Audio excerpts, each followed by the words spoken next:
recognized. Thank you, Madam Chair. I have an amendment at the desk. Is this amendment number one? Amendment number one, and I would seek unanimous consent to dispense with the reading. Without objection, the gentlelady is recognized to speak on her amendment. Thank you, Madam Chair.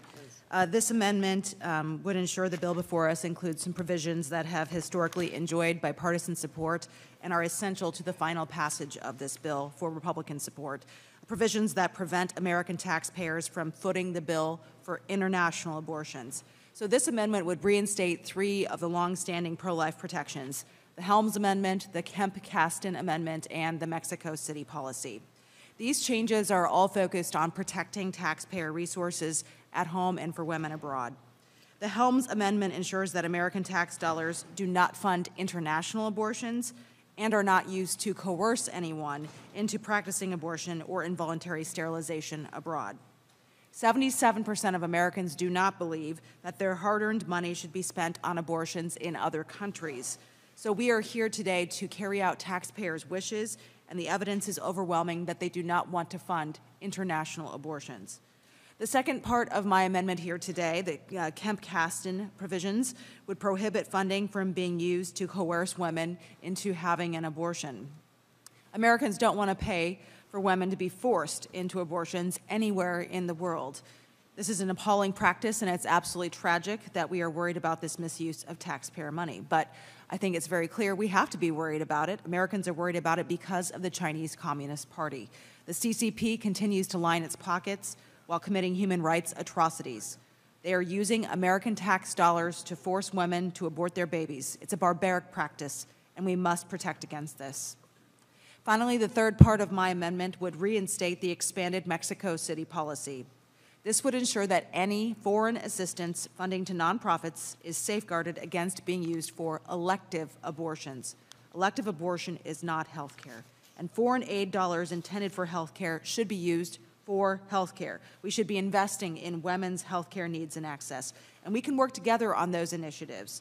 Reducing maternal and infant mortality, supporting families who endure and have a stillbirth, ensuring that babies are safe and cared for, and helping women and girls who are abused. These are shared priorities of this committee. So those are the priorities of our constituents as well. They want to make sure these things are worked on, and we should be directing their tax dollars to those provisions instead, not to overseas abortions and coerced abortions. So I hope you will join me in fighting for taxpayers while standing up for real health care needs and protecting the unborn by voting yes on Hinson Amendment number 1. Thank you, Madam Chair. I yield back. Ms. Lee. I rise in strong opposition to this amendment, Madam Chair. It would undo the provisions in this bill that advance and empower women around the world. In this legislation, we are increasing funding for family planning and addressing policy inequities, including permanently repealing the global gag rule and removing the Helms Amendment that have prevented women from getting the care that they need. We know the global gag rule forces our most effective partners to close facilities, often in the most underserved areas, cutting off thousands from services for HIV and AIDS, maternal health, and more. It is long past time for a permanent fix to ensure that health providers never have to choose between accepting U.S. funding and providing comprehensive health care to their patients. This amendment would reimpose the Helms Amendment to block the most vulnerable people in the world from accessing critical abortion care and from making the reproductive decisions that are best for themselves and their families. The Helms Amendment is an impediment to reducing unsafe abortions and maternal deaths. It also actively discriminates against Black and brown women who are the most severely impacted by this policy.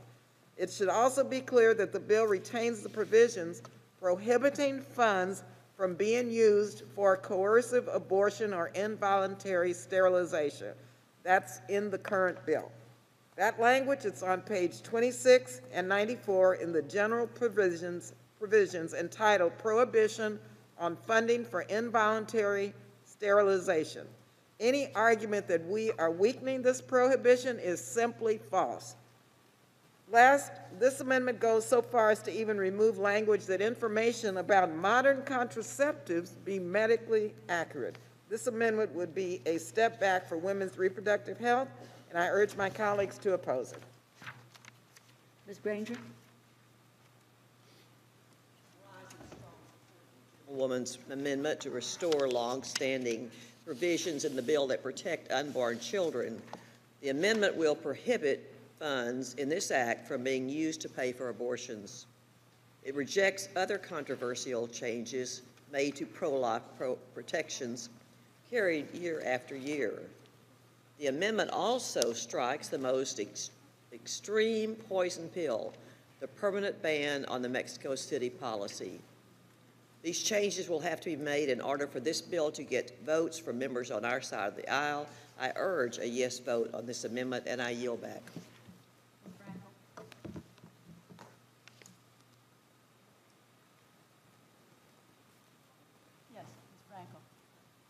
Sorry, Madam Chair, I didn't hear you well. Oh, here we go. My. Here we go again. Now, this amendment is extremely bad. I think it's a little bizarre also. I'll get to that point.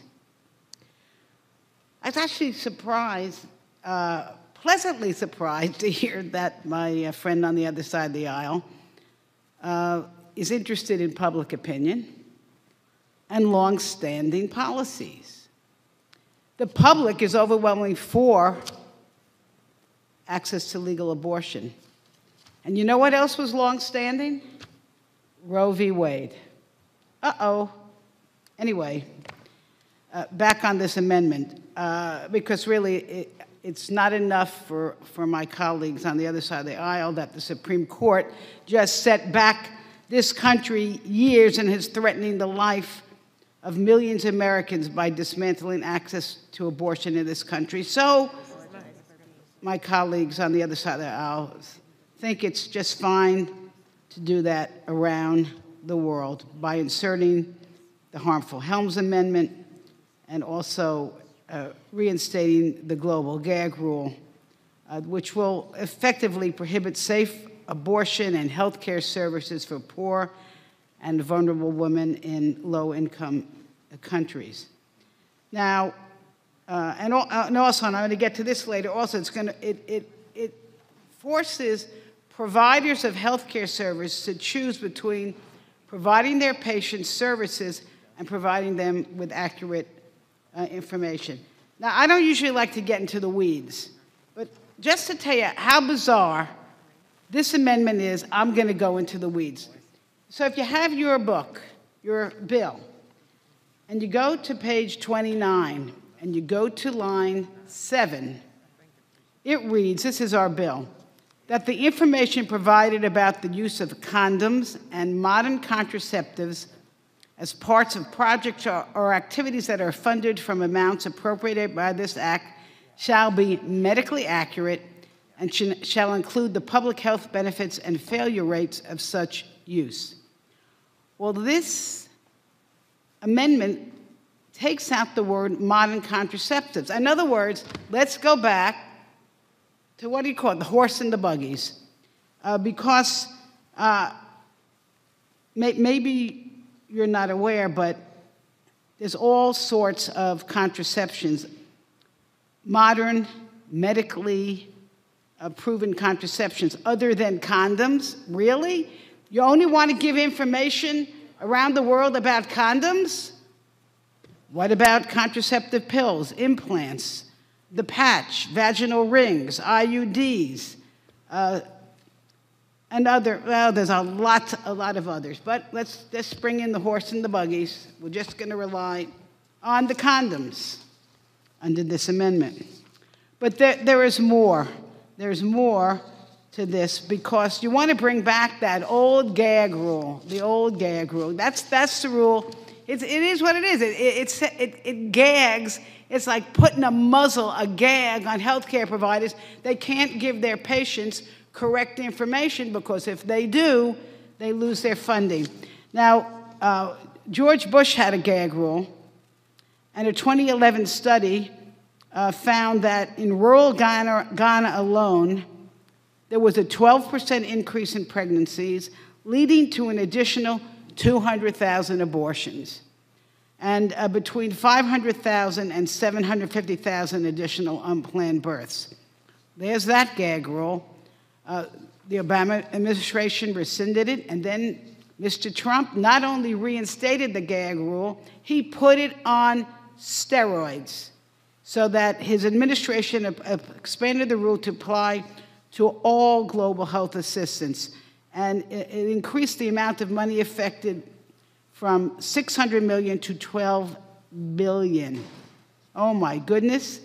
And this covered work unrelated to family planning and included projects related to AIDS, HIV, nutrition, malaria, water and sanitation, tuberculosis, and other infectious disease. So just some examples. It caused a provider in Uganda to end a program to 6,000 adolescents seeking protection from unwanted pregnancy. The Family Health Office in Kenya, the country's largest sexual and reproductive health organization, was forced to eliminate free mobile outreach services that served approximately 76,000 women and closed 3 clinics.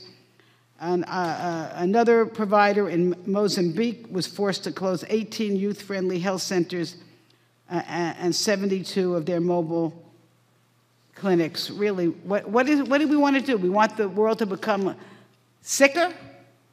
Sicker? May I remind you that many diseases start in other parts of the world and find themselves here. Well, anyway, in summary, here's what I respectfully suggest.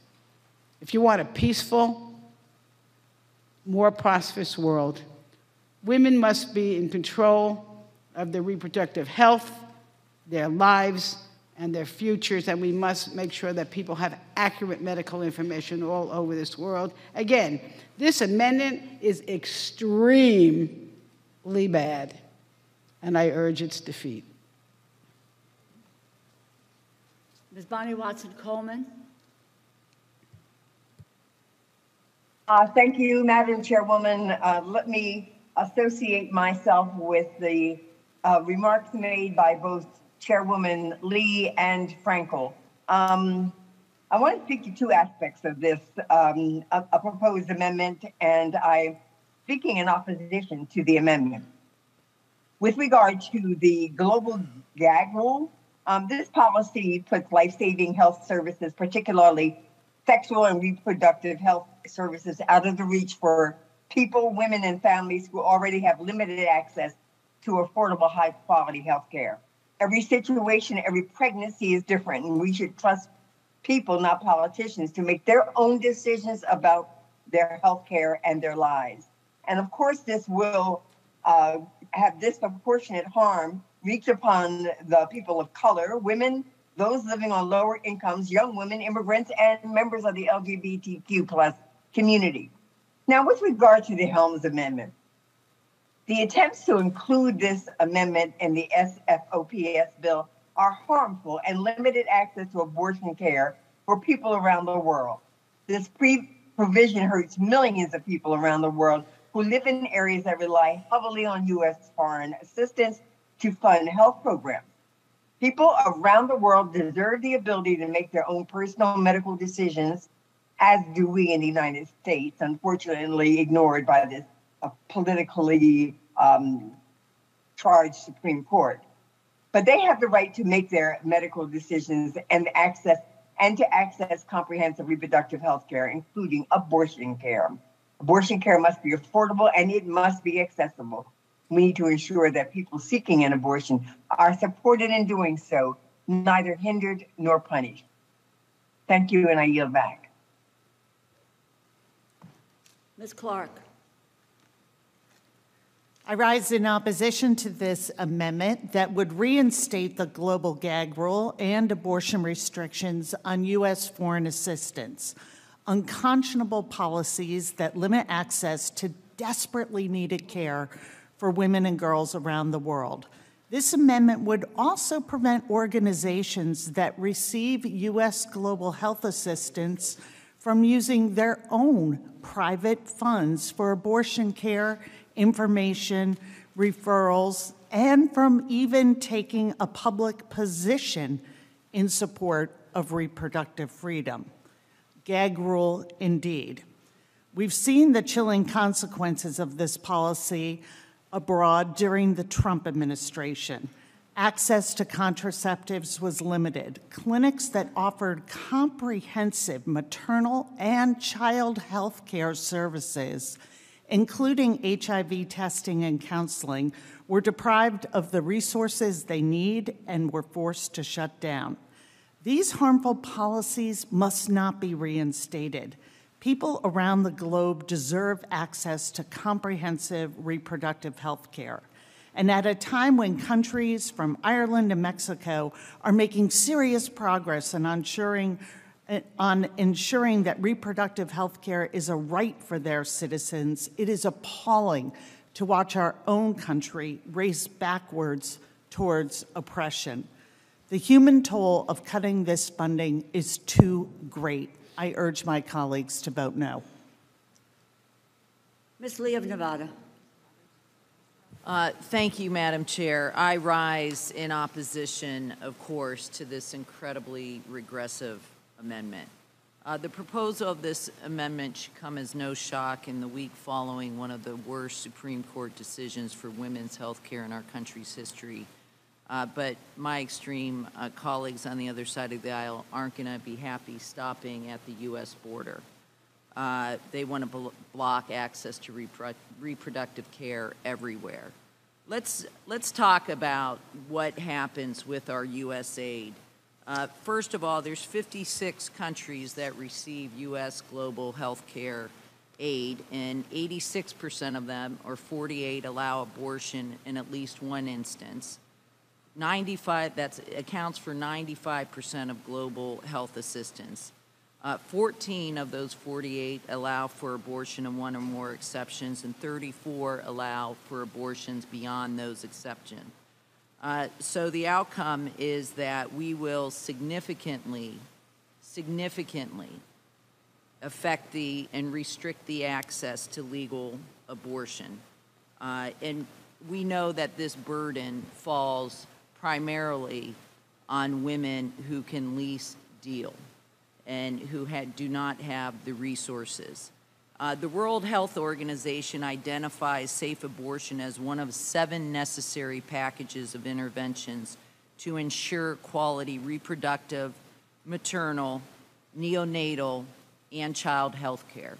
So if we're talking about health care outcomes of our aid packages, then we must ensure that we oppose this amendment.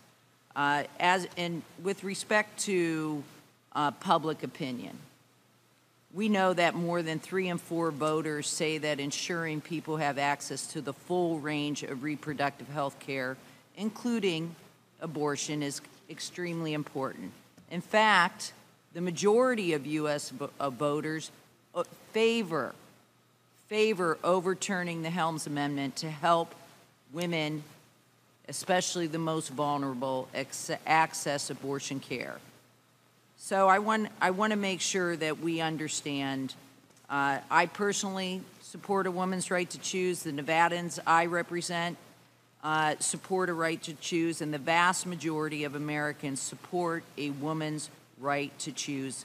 I think we will all do everything in our power to ensure that in the wake of the Supreme Court's radical decision and in the wake of this extreme amendment, that we will protect that right no matter where someone lives. They should have access to the full range of sexual and reproductive health care services. That includes preventative screenings, STI testing and care, contraception, and access to safe abortion. I urge all my colleagues to vote against this extreme amendment, and I yield. Mr. Rogers.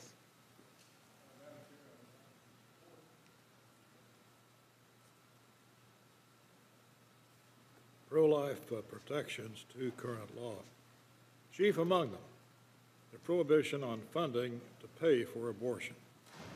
It also strikes changes made that weaken the Kip Caston provision on coercive abortion. And finally, it strikes the permanent prohibition added to the bill on Mexico City. This is a common sense amendment that provides the status quo on these long-standing measures to protect life. I urge a yes vote. I yield back.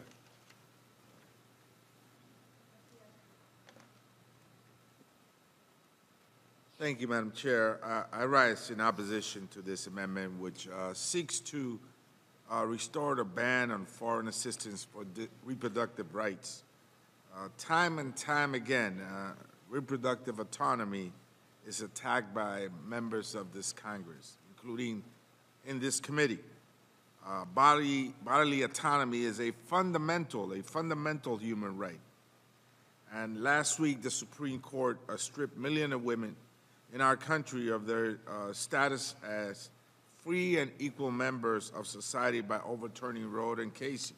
Today, an amendment is introduced that attempts to restore the discriminatory Helms Amendment, which limits U.S. foreign assistance funds for healthcare services, including safe abortions.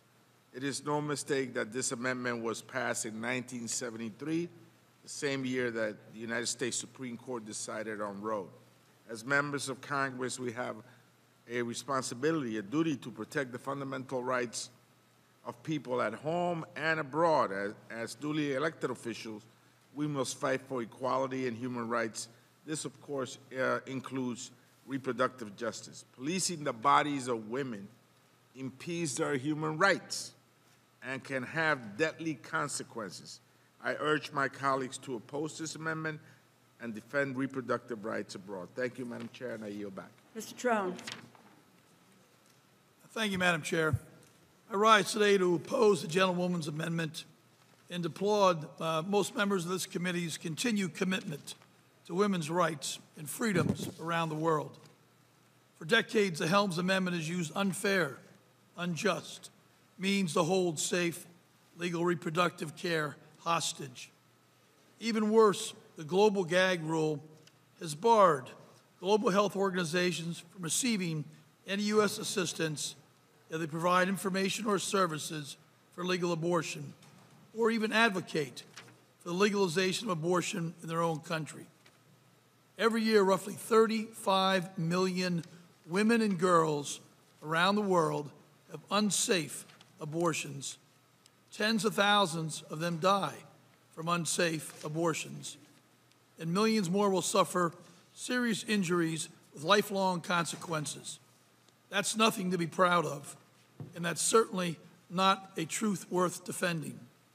These awful policies have effectively held back generations of women from reaching their full potential by ensuring they do not have full control of their own bodies or their own futures. I'd be remiss if I didn't recognize the similar fate of our nation's own women after this week's devastating Supreme Court decision. But today, in our capacity as members of this committee, we have the power to change lives for the better and continue to leave these policies in the past, deeply in the past, where they belong. I urge my colleagues a no vote. I yield back. Mr. Klein. Thank you, Madam Chair. Speaking to the amendment, I rise in support of the Hinson Amendment. The core purpose of our foreign aid is to uphold human dignity, to create partnerships with other countries, and to keep our country safe. Using the hard-earned tax dollars of Americans to pay for abortions overseas badly undermines this goal. To export and impose a controversial agenda onto other countries would be a violation of their cultural norms. It's clear, supporting the abortion lobby abroad is incompatible with our own diplomatic interests. It's also important to note that the American people don't want this. Nearly 60% of Americans oppose using taxpayer money for abortion, but that number jumps to nearly 75% when it comes to using these monies overseas. I urge my colleagues to stand with the American people and vote no on the inclusion of this amendment. Yield back. Ms. McCollum. I'm sorry, vote yes. Thank you, Madam Chair. Would Chair Lee yield for a question, please? Yes. Ms. Lee, I've been trying yes, to. I will yield. Thank you so much. Ms. Frankel, Representative Frankel got up and said that this takes us even a step backwards with family planning. Would you agree with that assessment, Shirley? Yes, I do agree with it. We have actually put additional resources in this bill for family planning, and we know that family planning is an effective approach to preventing pregnancies. Thank you, Ms. Lee, reclaiming my time back. I've had the privilege since being in Congress to travel around the world and be in maternity wards. Be in maternity wards that USAID had worked on in order to make mothers have safe deliveries. I've been with fathers in those wards. I've been in Africa and I've been in Latin America. And then the question that comes afterwards is they want to space their families, because they know the first 5 years of that child's life is so very important. They want to be able to have the nutrition with breastfeeding available to a child until they're older. These mothers want to be able to take a break and take care of themselves. Many of them are, working in farms with little kids strapped to their backs. And so family planning is very important for all the work that we do in maternal child health. Family planning is critical to its success. So for this amendment to take family planning backwards is going to mean more mothers will lose their lives, more children will not make it to their 5th birthday, and it's going to cause devastation in communities all around the world. If you care about family planning and giving husbands and wives the chance to space their families the way we do here in the United States, why would you vote for an amendment to take that backwards? I thank the chair and I yield. Ms. Kaptur.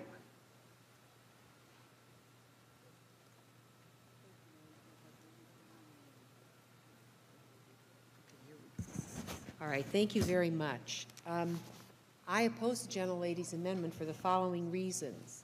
When women have better access to health care and family planning assistance, rates of abortion actually go down. We should support women and families so they never have to face such a difficult personal and life-changing decision. Third, according to the Kaiser Foundation, each year over 300,000 women die from complications during pregnancy and childbirth, almost all in developing countries. If we think back to our own country, I can still remember Congresswoman Pat Schroeder, who served here many years ago, pointing out that during World War I in our country, actually more women died in childbirth than our soldiers who died in World War I, and there are over 116,516 men that died in that war. According to the UN Family Planning Organization, they estimate nearly 12 million women lost access to contraception during the pandemic, leading to 1.4 million unintended pregnancies. And finally, according to the World Health Organization, pregnancy and childbirth complications are the leading cause of death among girls aged 15 to 19. If you really are pro-life, you will oppose the gentlelady's amendment, and I yield back.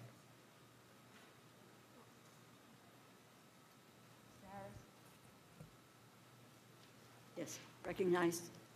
Thank you very much, Madam Chair. I rise and speak in support of the gentlelady's amendment. There are very few things that Americans like less than public funding of abortion, and one of them is public funding of overseas abortions. And, without language like this, or the language in the underlying bill omitting any reference to abortion, means that we can fund sex selection abortions, we can fund third trimester abortions. In fact, we can fund exactly those extreme abortion policies that were included in the bill passed out of the House. That's the extremist position, using American taxpayer dollars to pay for sex selection abortions overseas, using taxpayer dollars potentially to pay for third trimester abortions overseas. And the cultural neocolonialism that we exhibit in Africa is stunning. We actually, in some of these, require these programs in Africa to provide abortion consultation when the Africans don't, when some of them don't want it. No one should be forced. That's a shameful role for America. And the suggestion that killing a baby in abortion is a solution to decrease childbirth deaths is simply chilling.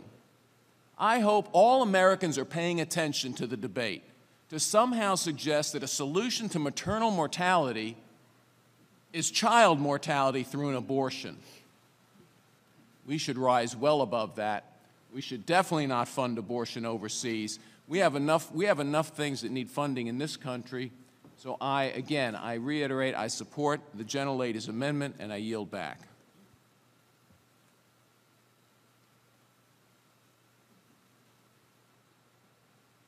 If I can turn the microphone on here, recognize myself.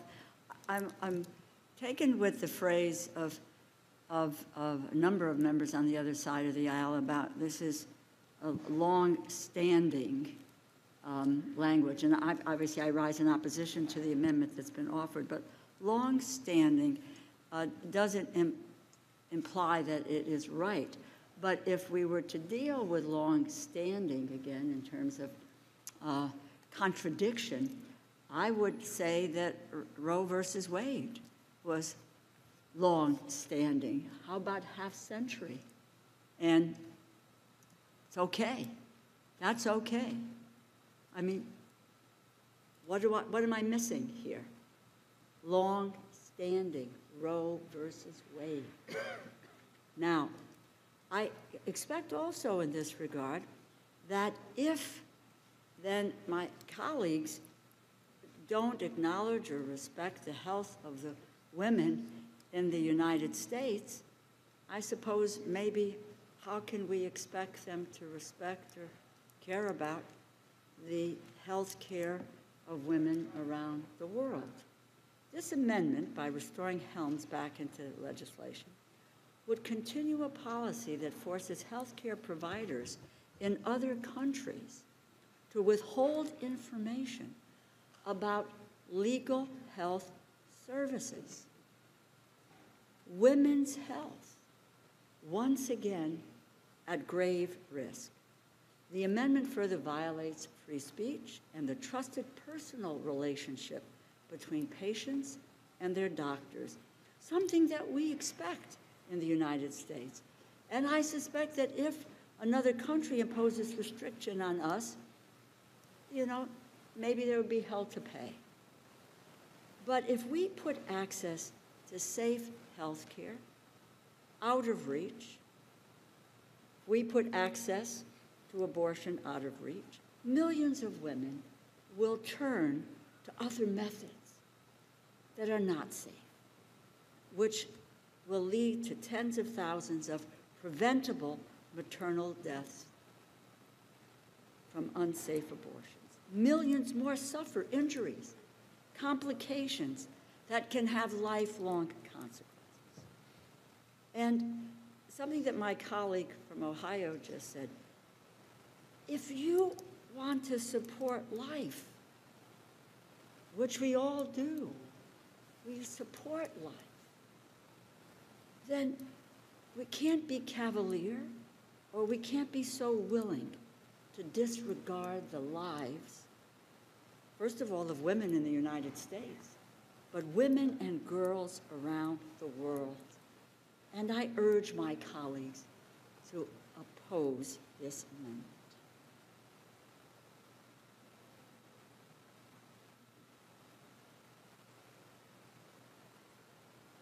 There's no further debate. The gentlewoman from Iowa is recognized to close on her amendment. Thank you, Madam Chair. I think I should start my closing here with a little bit of clarification on some of the things that we just heard in this debate today. And I thank my colleagues for their perspective on this, but I want to be clear. One of my colleagues said we should be focusing on advancing and empowering women.